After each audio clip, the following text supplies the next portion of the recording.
chụp kìa bên bắt đây kìa chặt không một đứa khác lên sàn này. ô phi chụp em là trôi đã sao chụp em là trôi trong một tình kiện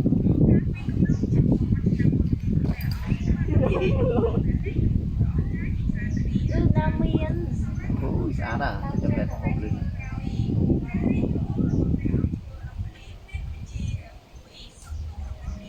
rồi sai y để thắt bằng lồi đọc ở xây cái ảnh đọc premier đi đó mình thử khác rồi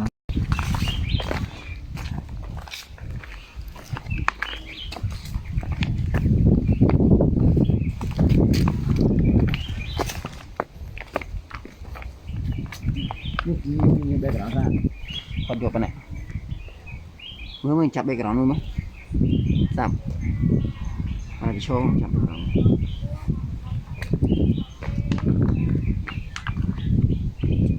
này cứ đi mò nào rồi mò vậy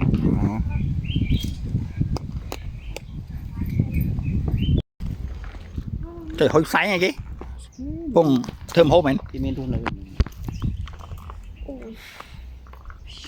rồi từ thằng cọm nó chọc từ nó chọc nào đây Sang bó nét. Vô, thì đó xài bò đi. Mình bị kéo đó xem bò rồi.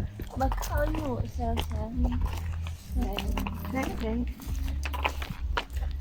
Thế nào? trời hô cái nó lại sát chứ nè Chụp tắt.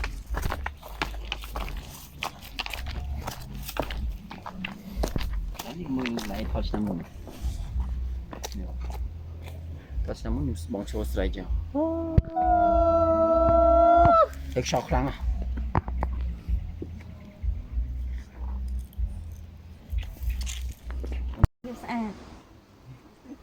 chắc là một tấm này Bôi bâu. sùng kháng công căng hết nôm đặt hao mùi hot men này kia đây lại Ê, chứ là cái.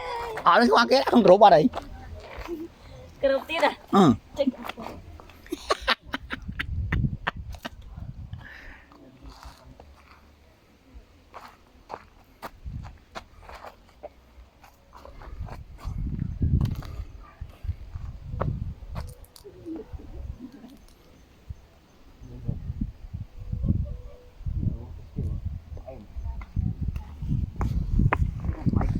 mày là chọn rồi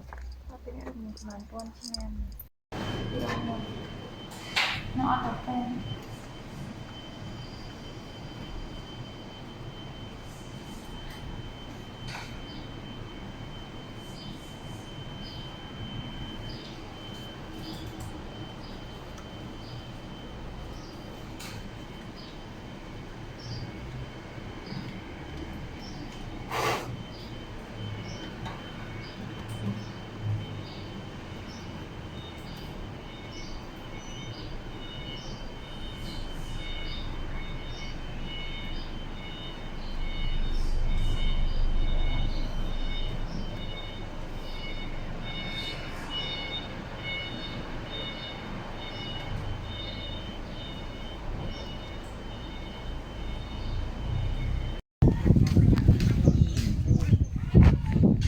kìa bên bắt đây kìa chặt không một đứa khác lên sàn này. ô phi chụp em là trôi đã sao chụp em là trôi trong một tình kiện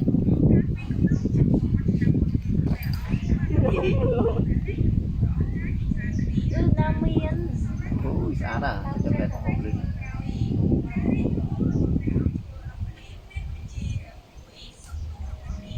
rồi sai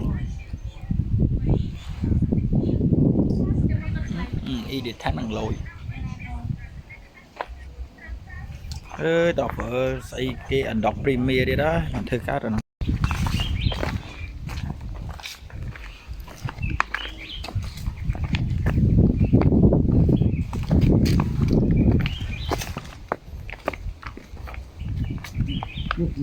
background kan kau dua panek mưa chặt background luônมั้ยsap mana di show chặt background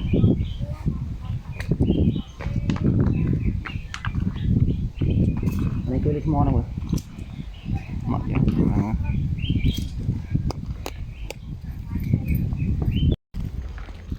trời hơi sáng ngay chứ bông thơm hô mày thì mình thu này ngựa từ thang cổng nó chọc từ nó chọc nào này Sang bó nét. Vô, thì đó xài bò đi. Người tự kéo đó xài bò rồi. Bật khơi ngủ sao sáng. Nét nè. Thế nào? trời hô cái nó lại sát chứ nè Chụp tặng.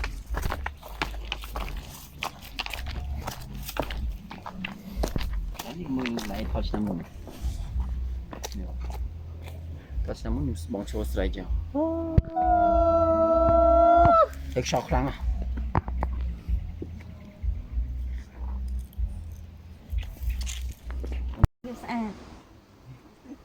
chắc là một tấm cái này Bôi bông. sùng khăn công căng hết nôm đặt hao mùi hot bên này kia đây là Ê, chứ mà cái. ở đây qua cái không rủ qua đây Cái đầu tiên à? ừ Check.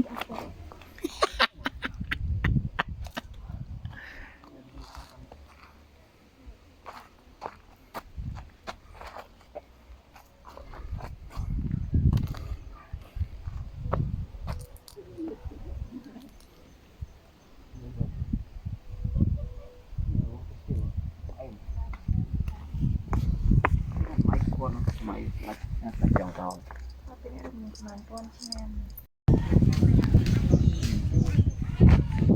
đi cho kém bên bắt cái này Cặp chặt không một đéo ha, nhìn sạch này. ô phi chạy là trôi đó sao chạy là trôi trong một tình Kiện.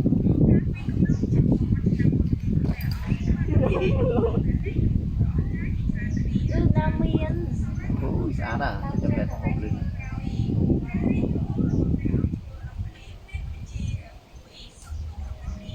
rồi rồi sai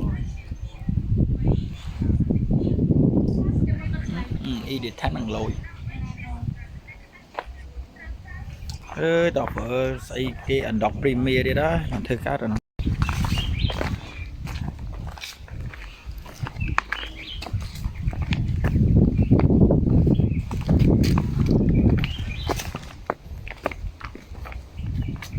như background ra kau dua panek mưa chặt background luônมั้ยsap mana di show chặt background